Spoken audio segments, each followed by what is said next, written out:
Olá, seja bem-vindo ao nosso canal Apologética em Questão. Você já deve ter acompanhado o primeiro vídeo. O motivo desse nosso canal é instruir os leigos e levá-los ao conhecimento da Santa Palavra de Deus através da apologética. A apologética é a defesa da fé cristã. E eu quero dar aqui 7 motivos para que a gente venha a estudar apologética. Porque você pode se questionar, mas por que eu devo estudar apologética? Qual é o princípio de tudo isso? Eu quero te dar 7 motivos para você estudar e ao final deles, depois você pode interagir com a gente e dizer se eu estou certo ou se eu não estou certo, tá? Estamos abertos a críticas. Mas vamos lá, ao primeiro motivo. O primeiro motivo é porque a Bíblia nos dá essas instruções, ok?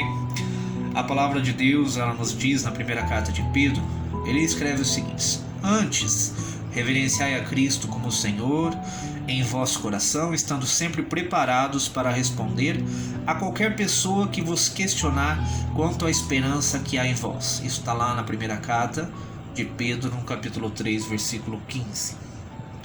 Essa frase de Pedro, ela nos deixa entender que alguns eles vão questionar o motivo da esperança que está em você, certo? Essa esperança que foi motivada por promessas bíblicas feitas por vários e vários homens de Deus que profetizaram a respeito das coisas futuras. E Cristo afirma várias vezes as Escrituras no tempo passado com a frase "como diz as Escrituras". Ele deixa-nos entender que as coisas que foram escritas, elas foram escritas para o nosso aprendizado. E Paulo também diz o mesmo.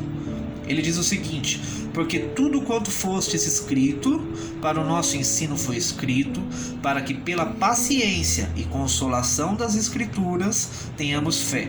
Isso está lá na carta aos Romanos, capítulo 15, versículo 4. É claro que conhecendo a verdade e passando-a para frente, estamos fazendo bem ao nosso próximo, amando-os independentemente de sua crença, mostrando-lhes o caminho, a verdade e a vida. E Tiago, ele diz o seguinte, no capítulo 4, verso 17, que aquele que sabe fazer o bem e não faz, esse sim comete pecado. Amar aos outros, amar ao seu irmão, não é somente dizer aquilo que ele quer ouvir, e sim aquilo que ele precisa ouvir. A palavra de Deus nos diz que se você, sabendo a verdade, e Deus dizer aos seus filhos que eles estão em pecado, e você não dizer a eles, eles morrerão nos seus pecados e o sangue deles será cobrado de você. Mas se você converter os seus irmãos através da palavra de Deus, você salvará uma alma e cobrirá uma multidão de pecados. Então esse é o primeiro motivo pelo qual nós temos que estudar apologética, ok?